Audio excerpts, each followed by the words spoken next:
di situ Bowo ini melihat ada dupa yang masih menyala. Di samping dupa itu ada bunga 7 rupa.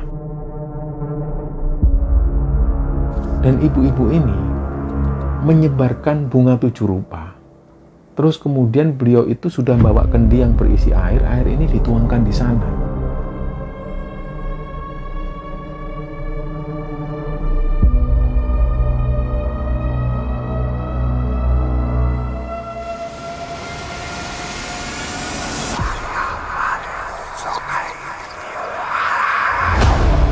Dia melihat lagi ke arah rumah kosong itu. Si laki-laki ini sudah nggak ada lagi, tapi sudah pindah persis di seberang Bowo. Jadi persis di samping pohon mangga. Dan disitulah Bowo bisa melihat dengan jelas laki-laki ini rambut wajahnya pucat. Dan Bowo ini tangannya nggak bisa gerak karena dia tahu ini kan maling yang mati kemarin.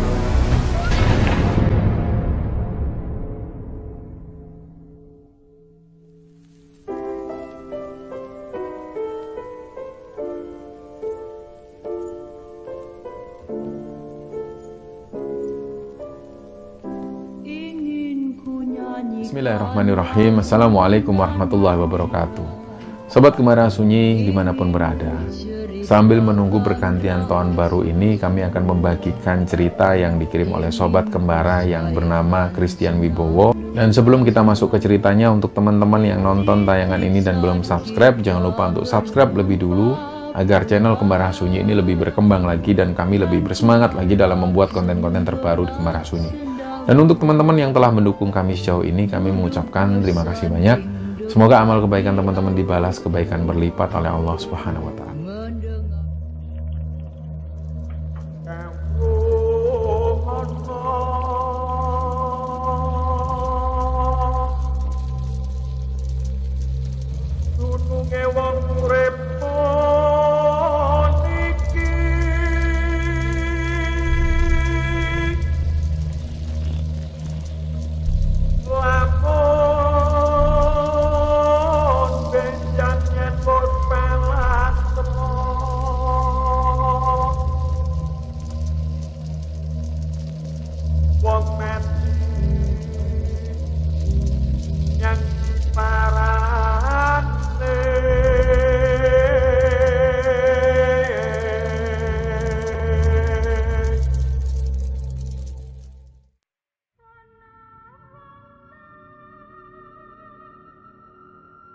Di episode kali ini di penghujung tahun 2023,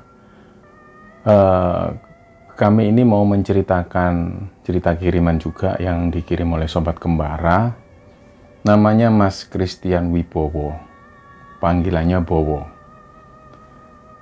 Di emailnya itu dia cerita bahwa di sekitaran tahun 2017 itu pernah ada sebuah tragedi di desanya. Dan waktu itu Mas Wibowo ini menjadi saksi atas tragedi itu. Ceritanya ada maling yang kemudian dihakimi masa dan meninggal di sana. Mas Bowo ini tinggal di sebuah desa, yang desanya ini sudah mirip perkampungan padat penduduk. Hanya beberapa itu masih ada juga warga yang masih punya kebun, masih punya sawah. Dan di situ warganya ini kompak, terutama anak-anak mudanya. Nah, ketika warga ini mau menuju ke jalan raya, mereka itu harus memutari satu desa lebih dulu. Karena desa mereka dan jalan raya itu dipisahkan dengan sungai yang cukup besar.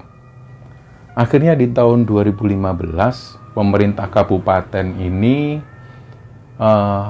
membuat jembatan untuk akses jalan di desa itu. Tapi ada kendala lain. Jadi setelah jembatan ini jadi, banyak sekali toko-toko maupun warung-warung yang didirikan di sana. Dan yang kedua, banyak orang-orang asing yang berdatangan. Artinya mereka ini mencurigakan. Dan ternyata yang mereka curigakan ini terjadi. Banyak maling. Di tahun-tahun itu, terutama di tahun 2015 ketika jembatan ini sudah jadi, maling itu banyak banget. Mulai dari maling jemuran sampai maling motor. Akhirnya di sekitaran bulan Oktober, Pak Kades ini punya inisiatif membentuk pos kamling Dan itu didominasi oleh anak-anak muda seperti Mas Bowo ini. Nah, waktu itu Bowo ini usianya jauh lebih tua dari anak-anak muda yang ada di sana. Jadi Bowo ini sifatnya mengayomi mereka. Dan lebih daripada itu, anak-anak yang muda ini juga menghormati betul Mas Bowo. Ketika Mas Bowo mempunyai ide apapun, mereka selalu mengikuti. Singkat cerita, ketika Pak Kades ini membuat pos kamling, dipilihlah pos kamling itu dekat dengan masjid. Di seberang masjid itu ada warung kecil. Nah, warung inilah yang digunakan sebagai tongkrongan anak-anak sekaligus pos kamling. Di sana mereka bisa ngopi, bisa santai, main kartu, dan juga main game. Disediakan juga internet gratis di sana. Bowo dan teman-teman ini lapor ke Pak Kades, "Pak, gimana kalau pasang CCTV aja? Nanti monitornya diletakkan di kantor desa, dan satunya lagi bisa diletakkan di warung." Terus Pak Kades punya inisiatif, ya sudahlah diletakkan di warung aja, atau warung 24 jam. Akhirnya mulailah ada CCTV. Jadi mereka masih tetap jaga di sana karena mereka dapat gaji bulanan dari Pak Kades, meskipun itu nggak banyak. Pikiran mereka ini, mereka seneng lah, mereka nongkrong dengan teman-temannya. Nah, beberapa bulan setelah itu, ada laki-laki yang dipergoki lagi oleh mereka. Jadi si laki-laki ini sudah berhasil membobol satu toko yang lokasinya persis di pinggiran sungai. Ketika dipergoki, ternyata malingnya ini mau nyolong LPG. Ada 2 tabung LPG yang mau dibawa lari. Akhirnya langsung dibawa ke pos ronda itu, ke warung tersebut, didudukkanlah dia, ditanya-tanyain. Terus dia bilang, "Saya ini gini nih buat beli susu anak saya ya Mas." "Wah, nggak usah bohong kamu, nggak usah bohong." Lah, si anak-anak ini sebenarnya orang-orangnya sangat ramah, nggak tegaan sama orang. Apalagi ketika si malingnya ini bilang bahwa uang hasil curiannya itu untuk membeli susu anaknya. Setelah mereka menginterogasi si maling, terus Bowo ini tanya, "Rumahmu mana?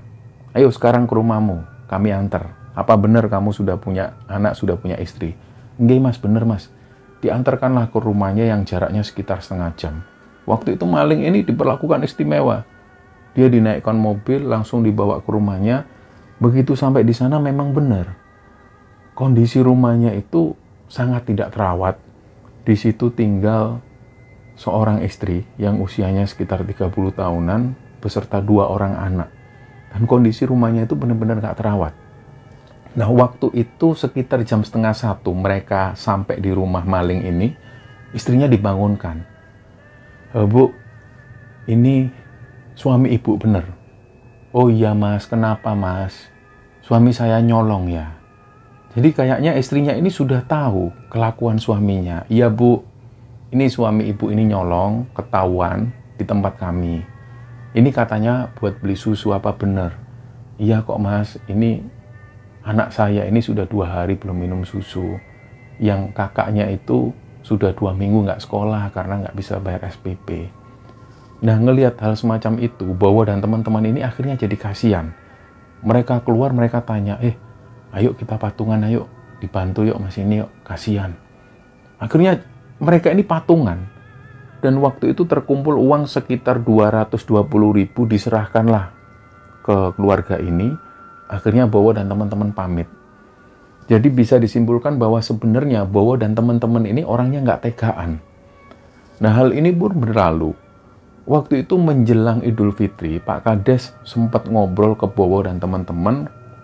Pak Kades ini bilang, ini biasanya kalau menjelang Idul Fitri, orang-orang kampung ini kan pulang semua rata-rata. Ini penjagaannya harus lebih ketat. Nah, ada beberapa warga itu yang ngasih insentif buat kalian. Ini karena menjelang Idul Fitri, dan terutama rumah Pak Jonas. Pak Jonas ini yang ngasih insentif lebih ke anak-anak. Karena rumah Pak Jonas itu letaknya di pinggir jembatan persis. Dan yang kedua, di rumah Pak Jonas itu ada 4 buah sepeda motor, ada 2 sepeda yang diparkirkan di depan rumah. Memang rumah Pak Jonas ini ada pagernya. Tapi menurut teman-teman dan menurut Pak Kades, rumah Pak Jonas ini gampang dibobol, namanya juga maling. Apalagi rumah Pak Jonas ini jangkauannya jauh dari teman-teman yang nongkrong itu. Nah, setelah itu di hari ke-23 di bulan Ramadan, mereka jaga seperti biasa malam-malam. Nah, tiba-tiba mereka itu mencium ada bau dupa. Bau dupa wangi banget. Yang pertama mengetahui adalah si Doni. Doni ini sempat bilang ke Bowo, "Mas Bowo, kok bau wangi Mas Bowo?" Nah, mereka ini takut awalnya. Terus Bowo itu berdiri dari tempat duduk, dia mencari sumber bau dupa ini dari mana. Dia jalan di belakang warung. Nah, kondisi di belakang warung ini sawah dan kebun. Dia ngelihat ada asap memang di situ. Akhirnya Bowo deketin. Begitu Bowo mendekat, di situ dia melihat ada dupa yang masih terbakar. Di samping dupa itu ada bunga 7 rupa. Bowo tentu berpikir ini kelakuan siapa? Nggak mungkin kalau teman-temannya. Pasti ada orang yang sengaja naruh di sini. Dan itu pun Bowo juga berpikir nggak mungkin warga sini bakar dupa seperti ini dan di sampingnya ada kembang 7 rupa. Karena nggak ada kebiasaan warga di situ yang melakukan hal ini. Terus Bowo akhirnya terpaksa mematikan dupanya. Terus dia bilang ke teman-temannya, itu kayaknya ada yang sengaja masang. Nggak tahu tapi siapa. Nah, waktu itu posisinya di jam 12:30 dini hari. Akhirnya mereka lanjut lagi, ada yang main game, ada yang main kartu. Tiba-tiba di jam 1 kurang, Bowo ini merasakan ngantuk yang luar biasa. Dan teman-temannya pun juga seperti itu.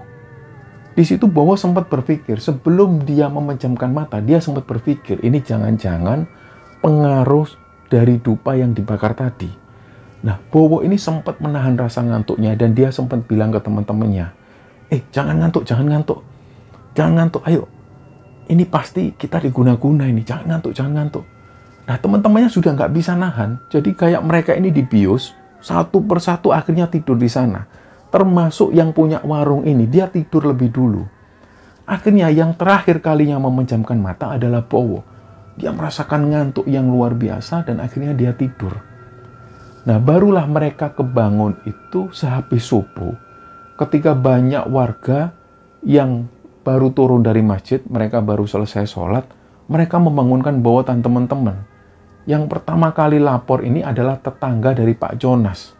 Mas Bowo, nggih Pak, saya tadi baru pulang dari masjid, saya masuk rumah, saya lihat pintunya Pak Jonas ini sudah kebuka. Saya curiga, saya lihat ternyata motor Pak Jonas ini hilang Mas Bowo. Lah disitulah Bowo kaget, ya Allah, ya Pak. Langsung mereka semua lari menuju ke rumah Pak Jonas dan ternyata benar. Pagar pintu rumah Pak Jonas ini sudah dalam keadaan terbuka sehabis dicongkel dan motor Pak Jonas ada yang hilang 2. Nah, dari situlah akhirnya warga kampung ini berbondong-bondong ke sana. Mereka akhirnya nyuruh Mas Bowo untuk melihat CCTV. Ketika CCTV ini mereka lihat, pertama kali yang mereka anggap janggal, sekitar jam 12 malam, ada 2 orang, yang satu ini pakai hoodie, jaket hoodie, dan satunya lagi pakai topi. Mereka berdua ini jalan pelan, terus masuk. Sebelum sampai ke warung itu mereka masuk ke rumah warga, melewati kebun, dan menuju ke belakang warung. Ketika mereka ada di belakang warung, ini sudah nggak tertangkap CCTV. Bowo ini curiga, berarti 2 orang ini yang masang dupa dan meletakkan kembang 7 rupa. Mereka sengaja untuk mengguna-guna Bowo dan teman-teman supaya Bowo dan teman-teman ini tertidur. Dan selanjutnya benar, sekitar jam 1 kurang, ketika di CCTV mereka terlihat Bowo dan teman-teman ini tertidur, barulah datang 2 motor. Jadi artinya ada 4 orang yang datang ke sana langsung menuju ke rumah Pak Jonas, dan mereka langsung bawa kabur 2 buah motor Pak Jonas. Nah, anehnya lagi, pada saat 2 orang ini ngambil motor di rumah Pak Jonas, 2 yang lain masih sempat menuju ke warung dan masih sempat melihat Bowo dan teman-teman ini tidur. Mungkin waktu itu 2 orang ini memastikan apakah Bowo dan teman-teman ini masih dalam keadaan terlelap. Dan anehnya lagi, 2 orang yang waktu itu menghampiri ke warungnya Bowo, mereka ini bahkan sempat ngambil rokok dan sempat menyalakan rokok di sana. Artinya mereka tahu bahwa Bowo dan teman-teman ini sudah dalam pengaruh sihir. Setelah itu mereka kabur. Akhirnya berita ini pun menjadi membesar.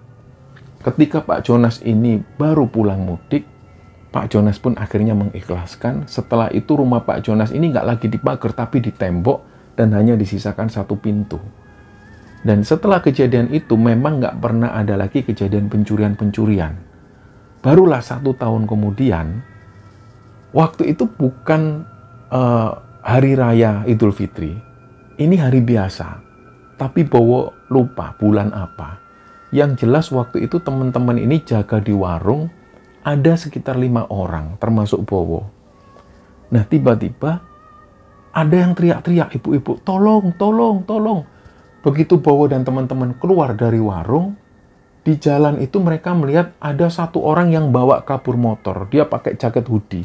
Dan apesnya, si maling ini mengarah ke arah Bowo dan teman-teman.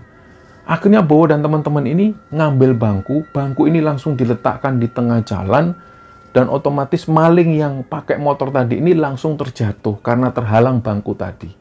Begitu si maling ini jatuh, dia langsung dipukuli oleh Bowo dan teman-teman. Ketika dipukuli mungkin karena saking geramnya mereka, gak lama kemudian anak dari ibu yang dimalingi ini tadi juga datang ikut menghajar si maling ini. Sampai waktu itu wajah maling ini berdarah-darah dan sampai dia lemes. Akhirnya nggak lama kemudian datanglah warga kampung, yang setiap kali warga kampung ini datang langsung melayangkan bogem mentah ke arah wajah maling ini. Sampai kemudian setengah jam itu Pak Kades datang, coba menenangkan. Sudah, jangan dihabisi, jangan. Tunggu sini dulu, kita tanya. Siapa tahu maling ini yang tahun lalu nyolong di rumah Pak Jonas. Kita tanya. Jadi dalam keadaan dia ini lemes ditanya, kamu ini komplotanmu mana? Suruh datang ke sini. Karena waktu itu dia bawa HP. HP-nya dikeluarkan, disuruh telepon. Awalnya si maling ini nggak mau. Si maling ini diem. Akhirnya pas waktu dia diem, ada yang nendang kepalanya. Ada yang mungkul di arah wajahnya. Dan waktu itu mungkin karena dia ini sudah ketakutan, maling ini pun nyerah. Dia teleponlah salah satu temannya, disuruh jemput. Waktu itu dia cuma bilang, halo, wis beres, jemputin aku. Oke. Gak lama kemudian datanglah 2 orang. Nah, begitu 2 orang ini masuk, mereka ini sembunyi semua, warga kampung sembunyi. Termasuk si maling ini juga sembunyi. Tapi ada salah satu dari mereka yang maling ini, mungkin dia punya perasaan gak enak. Jadi yang dibonceng ini turun, dia lari duluan. Akhirnya warga kampung keluar semua, dan yang mengendarai motor ini tadi sudah gak sempat lari. Akhirnya warga langsung menghajar si komplotan maling ini sampai dia benar-benar lemes. Waktu itu mereka nggak tahu, warga nggak tahu apakah dia ini pingsan atau memang sudah meninggal. Nah, karena melihat kondisi maling yang sudah lemes seperti itu dan wajahnya yang sudah hancur, warga jadi takut. Bowo bilang, sudah, jangan dipukuli lagi. Barulah ada yang ngecek di urat nadinya itu, dan jantungnya ini sudah nggak berdetak lagi. Si maling ini akhirnya tewas di sana. Sementara maling yang tadinya dihajar lebih dulu, dia lemes dan hanya bisa nangis. Nah, nggak lama kemudian polisi datang, dan orang-orang ini semua dibawa ke kantor polisi untuk dimintai pertanggungjawaban. Dan mungkin karena ini urusannya massa, mereka hanya ditahan sekitar 8 jam, kemudian dipulangkan lagi. Nah, singkat cerita, malamnya Pak Kades itu menggelar rapat, termasuk di situ ada Bowo. Pak Kades ini menyesalkan kejadian itu bisa terjadi. Seharusnya warga kampung menyerahkan urusan ini ke pihak kepolisian. Tapi Pak Kades ini juga nggak bisa menyalahkan anak-anak yang memukuli waktu itu, karena mereka ini sudah geram.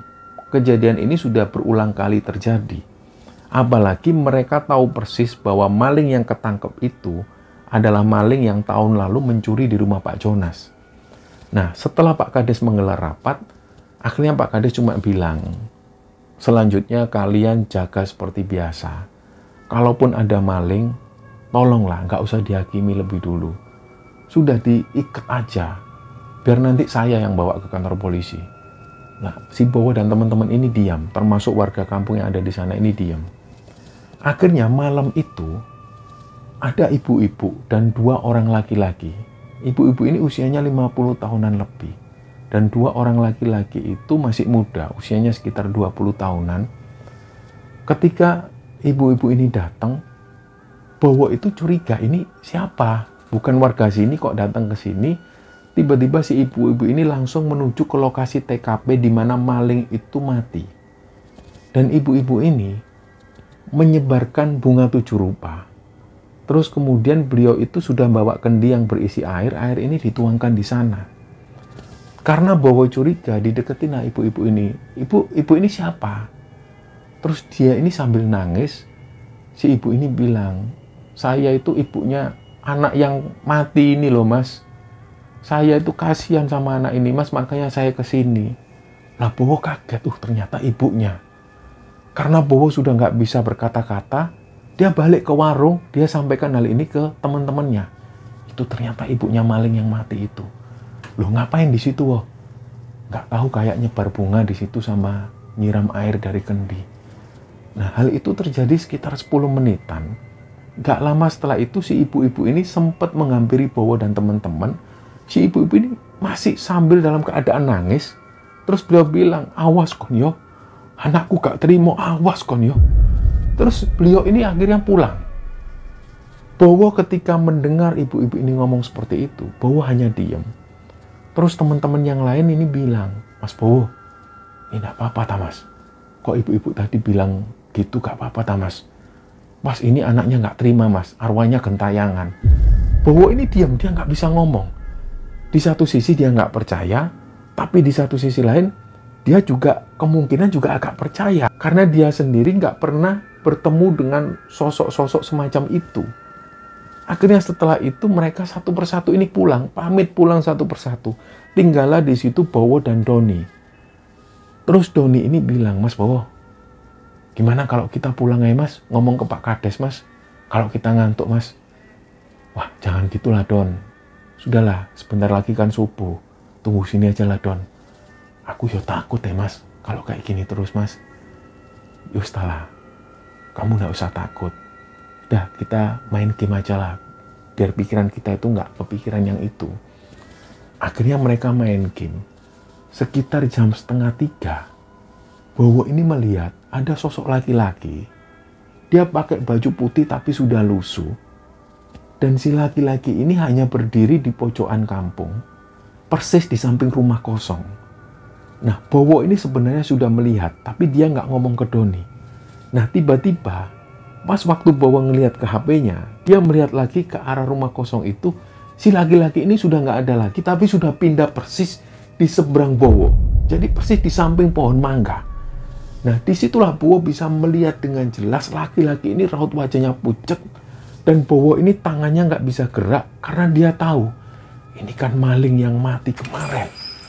Nah, disitulah Bowo nggak bisa gerak sama sekali. Mungkin waktu itu Doni melihat gelagat Bowo yang aneh. Doni langsung tanya ke Bowo, Mas Bowo, ojo nakut-nakutin no, mas. Kenapa mas? Kenapa mas? Bowo ini masih ngelihat ke arah si maling ini. Dan Doni pun akhirnya ikut noleh ke arah pohon mangga itu. Dia juga melihat ada sosok laki-laki ini. Akhirnya Doni ini yang lebih dulu dia lari. Sampai dia terjatuh-jatuh dan sandalnya ini sampai ketinggalan. Doni sambil teriak-teriak, tolong, tolong. Dia langsung pulang ke rumahnya. Sementara Bowo ini masih nggak bisa gerak. Akhirnya seperberapa detik kemudian, Bowo baru bisa gerak. Dia ikut-ikutan lari. Nah, keesokan harinya, Bowo dan Doni ini lapor ke Pak Kades. Pak, serius Pak Kades. Ini aku sama Doni ini diliatin maling yang mati itu. Pak Kades ini merupakan sosok yang penakut juga sebenarnya. Ketika Pak Kades mendengar ada berita semacam ini, Pak Kades juga nggak bisa ngasih jawaban. Nah, di satu sisi lain, kalau pos ronda ini nggak dijaga, khawatirnya ada kejadian lain. Tapi, kalau teman-teman ini takut, terus siapa lagi yang jaga? Nah, Pak Kades diam untuk beberapa lama. Akhirnya Pak Kades bilang, ya sudah, Wo. Kamu masih berani nggak, Wo, jaga, Wo? Kalau saya, Pak Kades, kalau ada temennya, saya berani, Pak Kades. Tapi kalau saya sama Doni, ampun Pak Kades, aku nggak berani. Ya sudah, gini aja. Coba tak tanya bapak-bapak, siapa kira-kira yang ada waktu untuk jaga pos ronda. Akhirnya Pak Kades berhasil menghubungi 3 orang bapak-bapak, ditemani Doni dan juga Bowo. Tapi waktu itu Pak Kades sudah bilang ke Bowo dan Doni, Don, Wo, jangan bilang ke bapak-bapak yang lain loh ya. Kalau kamu bilang kacau, nggak ada yang berani jaga pos ronda. Ya Pak, saya diem Pak. Jadi pas waktu mereka ini jaga bersama bapak-bapak di warung itu, Bowo dan Doni ini tutup mulut. Dia sama sekali nggak menceritakan kejadian yang dia alami. Waktu itu sekitar jam 1 malam, tiba-tiba ada satu bapak-bapak ini yang kencing. Nah, si bapak-bapak ini memang terkenal, dia nggak mau kencing di musola atau di rumah. Dia sukanya kencing sembarangan. Waktu itu dia menuju ke arah pinggiran sawah, terus dia kencing di sana.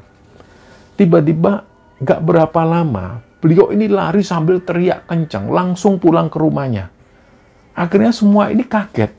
Dan Bowo dan Doni karena sudah tahu bahwa ada penampakan, Bowo dan Doni ini langsung lari kecil, dia pulang ke rumahnya masing-masing.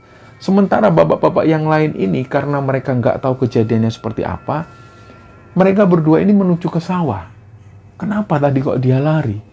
Begitu mereka ada di sawah, mereka melihat ada sosok yang seperti terbang.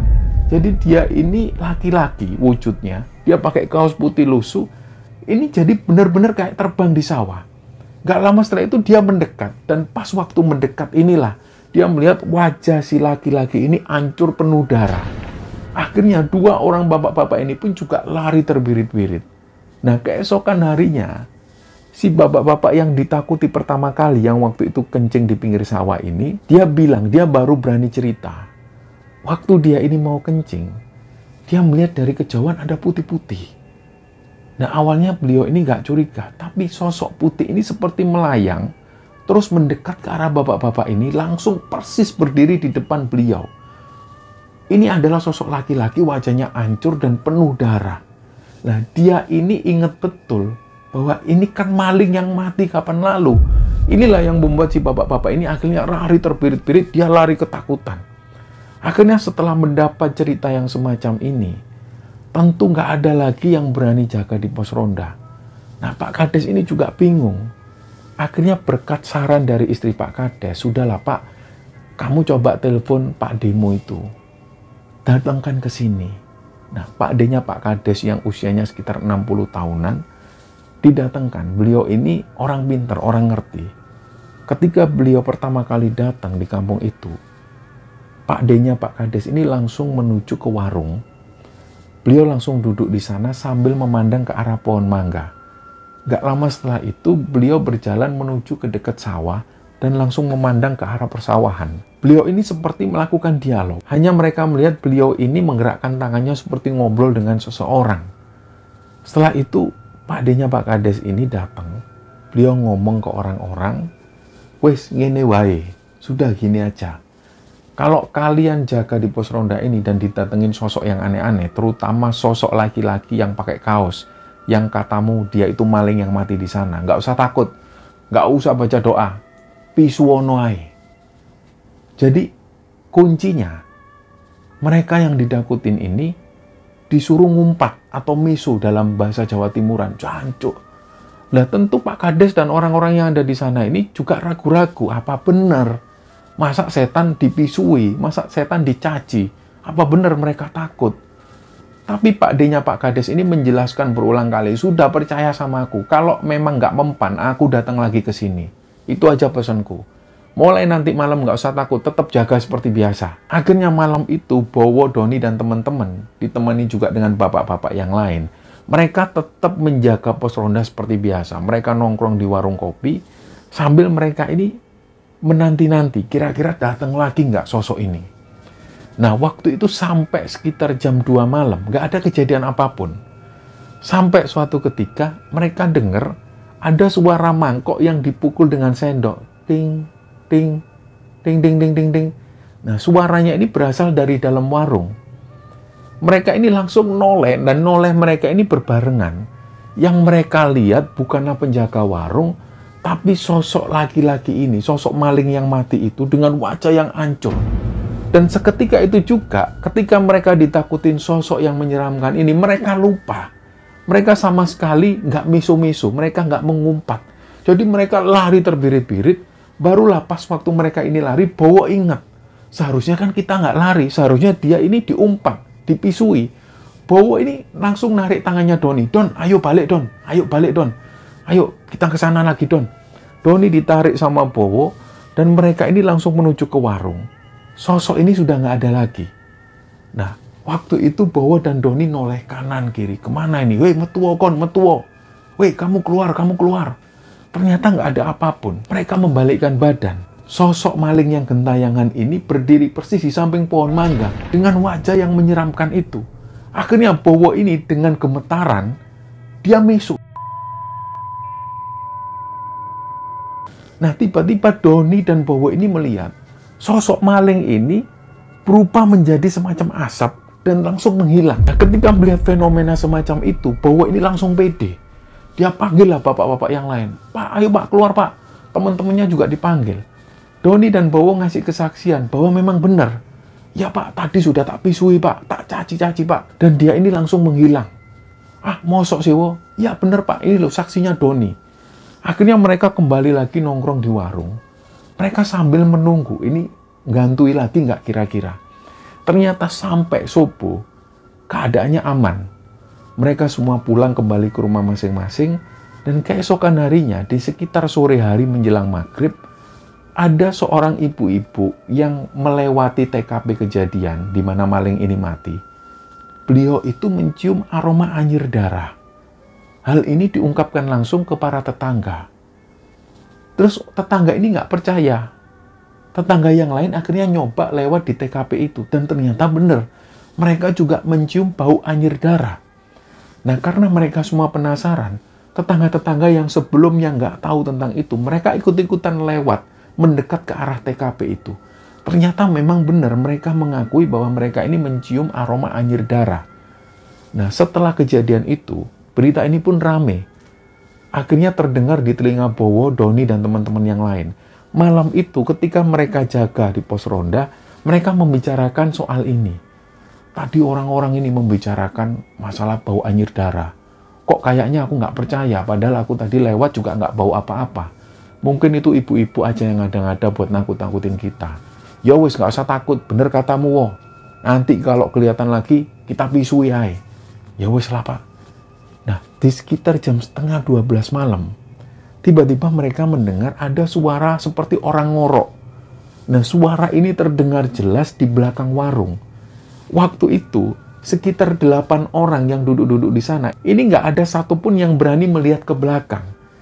Jadi akhirnya mereka 4 orang berbondong-bondong menuju ke belakang warung, memastikan ini suara apa, suara ngorok ini. Nah, 4 orang ini termasuk Bowo. Bowo dan teman-teman menuju ke belakang, melihat sumber suaranya ini dari mana. Nah, begitu mereka ada di belakang warung, suara ngorok ini terdengar semakin jelas. Dan begitu mereka mendekat, mereka melihat ada sosok kepala di situ. Jelas-jelas mereka ini melihat kepala ini hancur dan penuh darah. Nah, di situ Bowo ingat bahwa dia harus mesul, dia harus ngumpat. Bowo ini langsung ngumpat, bahkan ada yang melempar sandal ke arah kepala ini. Nah, 4 orang ini melihat, setelah mereka ngumpat, setelah mereka mesu-mesu itu, sosok kepala atau ndas gelundung ini berubah menjadi asap dan kemudian menghilang. Jadi semenjak itu akhirnya mereka sepakat kalau ada yang menghantui, ada yang nakut-nakuti, mereka ini menjadikan umpatan itu sebagai andalan mereka.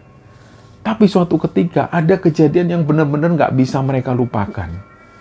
Jadi kejadiannya itu di suatu malam pas waktu mereka ada di pos ronda.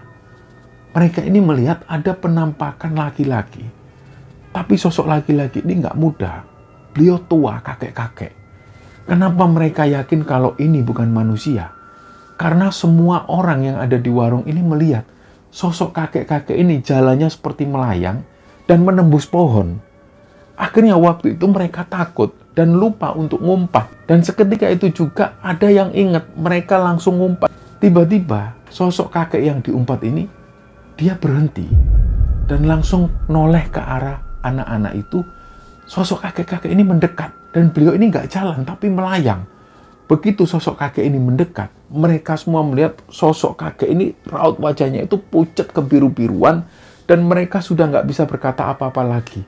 Adapun yang masih mengumpat, jancuk asu, mereka ini sudah nggak kuat karena sosok kakek-kakek ini nggak hilang-hilang juga. Nah, bahkan waktu itu ada yang sempat pingsan di sana. Bowo ini lari, bahkan karena dia sudah nggak bisa lari, dia ini sampai merangkak menuju ke rumahnya. Nah, setelah kejadian itu kampung ini jadi sepi. Ternyata perintah dari Pak D-nya Pak Kades untuk mengumpat sosok makhluk halus ini sudah nggak mempan lagi. Akhirnya mereka kembali ngomong ke Pak Kades, Pak Kades, kayaknya nggak mempan lagi Pak. Ini yang datang ke kampung kita ini bukan hanya sosok maling yang gentayangan itu. Kemarin itu anak-anak ditakuti sosok kakek-kakek Pak, wajahnya serem pucet. Tapi pas waktu kami meso, itu kakek-kakek ini malah menjadi-jadi. Nah itu si anak-anak ini sampai pingsan, ada 2 orang yang pingsan. Mereka cerita seperti itu dan Pak Kades akhirnya memikirkan, ya sudah, nanti aku tanya ke Pak D-ku lah. 2 hari kemudian, Pak D-nya Pak Kades ini datang lagi ke kampung tersebut.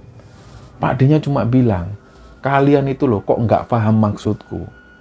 Kenapa aku bilang kalian harus meso ke makhluk halus ini? Supaya kalian ini punya keberanian.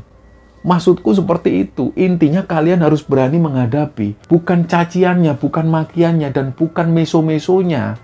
Bukan itu intinya. Intinya supaya kalian ini punya keberanian. Nah kalau kalian meso-meso tapi kalian takut, ya percuma. Oh gitu ya Mbah? Yo iyalah. Akhirnya setelah itu mereka ini coba untuk memberanikan diri. Karena pesan dari Pak D-nya Pak Kades si orang pintar itu, mereka harus menumbuhkan keberaniannya ketika menghadapi makhluk halus. Nah ternyata setelah mereka memberanikan diri, kejadian-kejadian penampakan makhluk halus ini sudah nggak terjadi lagi. Dan sampai hari ini budaya pos kambling atau budaya ronda di kampungnya Mas Bowo ini masih terus dilakukan, meskipun hanya kadang-kadang 1 minggu sekali. Nah teman-teman sekalian, inilah cerita yang dibagikan oleh Mas Bowo kepada Kembara Sunyi. Dan semoga kisah ini bisa menghibur kalian semua, terutama untuk kalian yang sedang menunggu pergantian tahun baru. Kami segenap kru Kembara Sunyi mengucapkan selamat tahun baru 2024 untuk kalian semua. Dan semoga di tahun 2024 ini mendatangkan kebaikan untuk kita semua. Dan harapan kita semua, semoga kita menjadi manusia yang lebih baik lagi dan menjadi manusia yang lebih bermanfaat bagi semua. Mohon maaf kalau ada salah-salah kata. Wassalamualaikum warahmatullahi wabarakatuh. Ingin ku nyanyikan lagu nan gembira, ingin ku ceritakan rahasia sua, ingin ku sairkan senandung asmara di titik saat kita berjumpa pula. Dan ku harap senyum gelak sendah gurau duduk bersanding dekat di atas tembok, mendengarkan unggas bebas dan berkicau. Kau hilang hatiku